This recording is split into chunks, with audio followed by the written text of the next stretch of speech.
Nasasama po kayong panig ng daigdig. Magandang araw po sa inyo.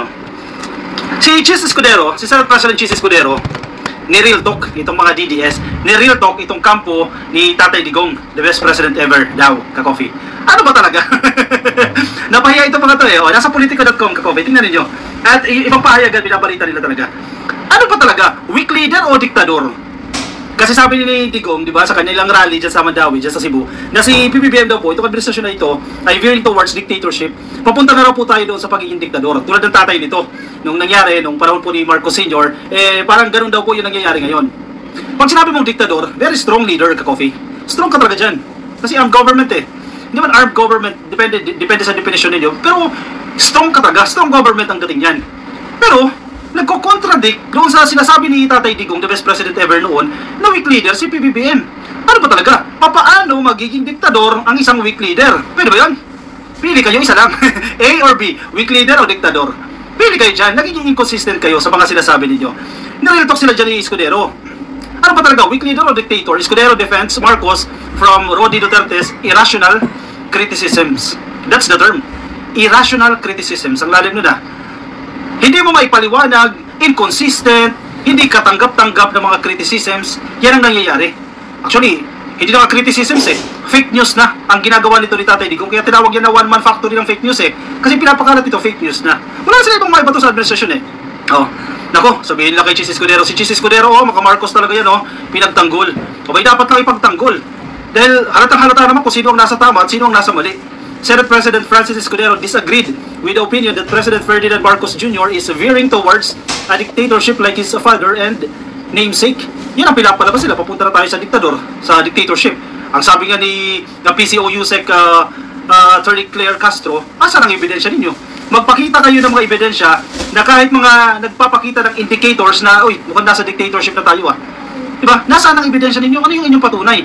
Ang pinagugutan kasi nila dyan, nagiging papuntang diktador na raw po, ay ginigipit daw po yung freedom of expression ng mga vloggers nila. Isa daw yan, Ka-Coffee. Halimbawa itong Julabines. Fake news yung tao na yan Nagpakalat yan ng kasinungalingan. Nagpakalat ng inventong kwento yun patungkol kay General Torre. Tama ba yan? Ginigipit ba sila dyan? Nagpapakalat ng kasinungalingan ng fake news Yan, nahuli tuloy. Sabi pa ni General Torre, nag-alala yung pamilya ko, mga kaibigan ko, kasi nagpakalat ka ng litrato na ako'y nasa ospital at malala na yung sakit ko. Yan ba yung usapin ng demokrasya? Yan ba yung usapin ng dictatorship? Parang hindi. Escudero issued the remark when asked for his reaction to a statement made by former President Rodrigo Duterte during an indignation rally dyan po sa Mandawi City, dyan po sa Cebu. Mr. Marcos is veering towards a dictatorship. Tinan mo, tawag na nga lang nila, Mr. Marcos Nahiya pa kayo. Sana tinawag nyo na lang Bongbong. Bakit may Mr. pa, di ba? Mr. Marcos is veering towards a dictatorship. Oy, Digong, very inconsistent ka dyan, sir. Weak leader, tapos nagiging diktador? I bet he will not step down after his term. It will be just like his father's time. Diba? Sarili nilang multo yan. Tinatakot nila yung sarili nila na mananatili si PBBM dyan. Again, mga assumptions nila yan. Mga baseless assumptions. Kasi wala silang maibato na sa gobyerno. Kaya magagawa-gawa na lang yan ng assumptions. He will impose martial law just like the father did. And our country will fall into chaos. Talaga ba? Hindi ba nagiging chaotic dahil sa kagagawan ninyo? Kayo mga DDS kayo mga followers ni Digong Ito, mismo sila Digong. Kayo yung gumagawa ng chaos Kaya nagkakagulo Gusto ninyo maghari, may nag-i-exist na hari. Elections cannot take place in the event of martial law, sabi ni Duterte. Takot na takot itong mga to. Alam mo, priming ito Ka-Coffee Hinahanda nila yung taong bayan kasi mukhang ma-i-impeach, mukhang makukonvict yung si Sara Duterte. Siyempre, pag na-convict na, wala nang panlaban niyang oposisyon. Sino yung papanlaban nila? Si Robin Padilla? May kamutin pa ba yan si Robin Padilla? Nakita na yan yung performance niya dyan sa Senado. Nakita nila, teka, sabit yan si Robin Padilla. Number 1 senator yan. Hindi na makakaulit. Kasi nakita na ng taong bayan O sino? Si Bato de la Rosa, ipapanlaban nila sa pagka-presidente? Wala silang maipapanlaban dyan, kaya manggugulo na lang yan.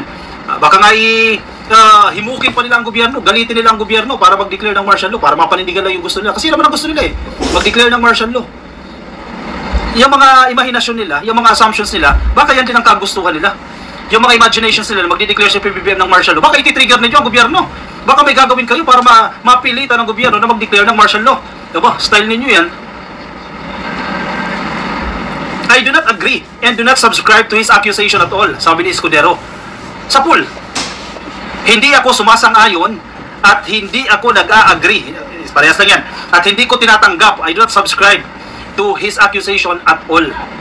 Ibig sabihin, mga akusasyon mo, hindi ka tanggap-tanggap. At hindi kami nag-agree dyan. Tama nga naman. Sabi ni Escudero yan. Escudero said he has known President Marcos for over a decade now and has known him for not having dictatorial tendencies. Sa pool. Sabihin nila, binayaran talaga si Chis Escudero. Oh, si Chis Escudero sumisip-sip kay PBBM kasi gusto maging vice presidente. Maingit kayo.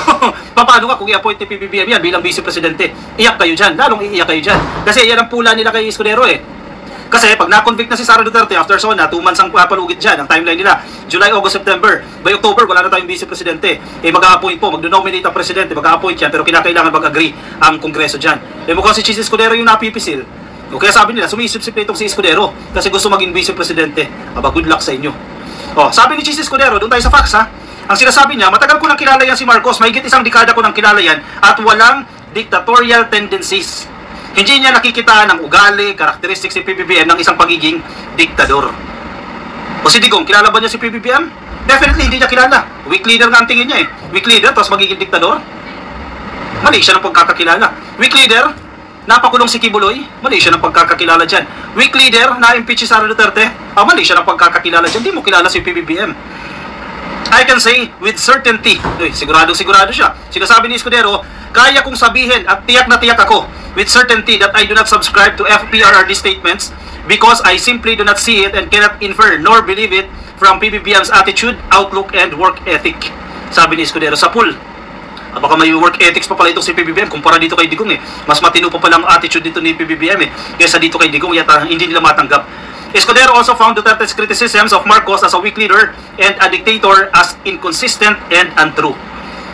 Inconsistent? Iba-iba. Yung statement ninyo, at isa pa, hindi totoo. Untrue and inconsistent yung ginagawa ninyo mga statement dyan. Sino pang maniniwala sa inyo kundi kayo-kayo na lang? Nagbubulahan na lang kayo dyan. Yung circle ninyo ng mga DDS, kayo-kayo na lang nagbubulahan dyan. When their accusation that PBBM was a weak leader who was not in control did not fly, now they are accusing him of the exact opposite and now supposedly has dictatorial tendencies, sabi ni Escudero. Correct. Yung akusasyon ninyo na weak leader, hindi bumenta. Kasi total opposite yung nangyayari. Yung akala ninyong weak leader, strong pala. Kasi ang definition ninyo na strong, paramura. Hindi paramura si PBBM As compared kay Digong na paramura at sinusumpa ang Diyos at kung sino-sino pa. Yun ang strong Yun ang definition nila ng strong. Hindi ganyan si PBBM. Kaya tinawag nilang weak si PBBM. Hindi bumenta. Yung ganong gimmick. Isip naman sila ng bago. Diktador naman. Hindi mo talaga matimpla to si Digong kung ano nasa isip nito Paiba-iba talaga nagsinasabi Hindi bumenta sa weak leader. Yung diktador naman. Total opposite. Kabaliktaran talaga at malayong-malayo doon sa una nilang bintang. It is not only inconsistent but also irrational and untrue. Escudero's father, Salvador Escudero, served as Minister of Agriculture and Food in the cabinet of Marcos's father, the late strong one Ferdinand Marcos Sr. Takot na takot sila dyan kay Escudero dahil magiging vice presidente at hindi nila matatanggap yan. Kasi biruin mo yung panlaban nila, yung very strong contender sa 2028 presidential election si Sara Duterte, matatanggal sa pwesto. Kaya masakit sa ulo ng mga yan Kaya kinakabahan yung mga yan Kasi malapit-lapit na ka-coffee July, hearing yan. Hindi mo na pwede pigilan yung hearing na yan Korte Suprema, tingnan natin kung mag-i-issue siya ng TRO dyan. Pero tuloy-tuloy yan. Very confident ang Kongreso, ang House of Representatives na matibay yung kaso nila laban dito kay Sara Duterte. At ako, naniniwala ko matibay talaga Kasi sa Quadcom pa lang, titibay ng mga testimonya dyan Yung mga panunuhol ni Sara Duterte dyan. Ako po, makukonvict yan si Sara Duterte. Kaya hindi nila matatanggap yan. At lalong si Escudero, hindi nila matatanggap na si Escudero ang papalit kay Inday Sara Duterte. Ako po, iyak kayo ngayon. Sige, karma is real. Sige pa.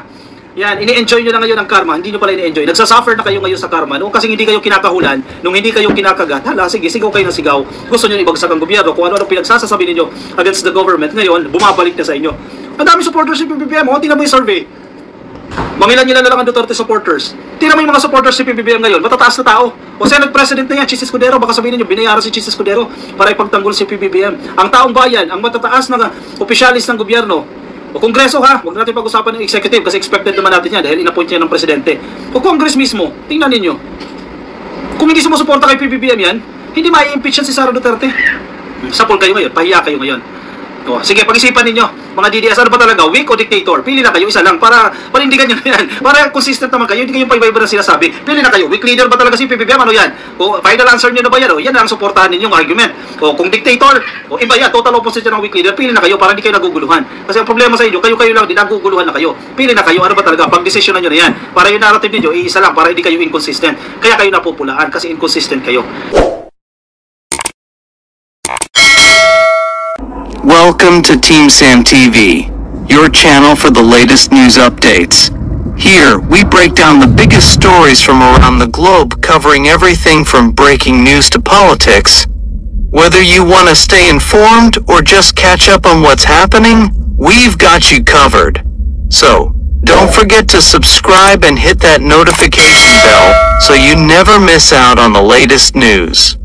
Join the Team Sam TV family, and let's explore the world together, one update at a time.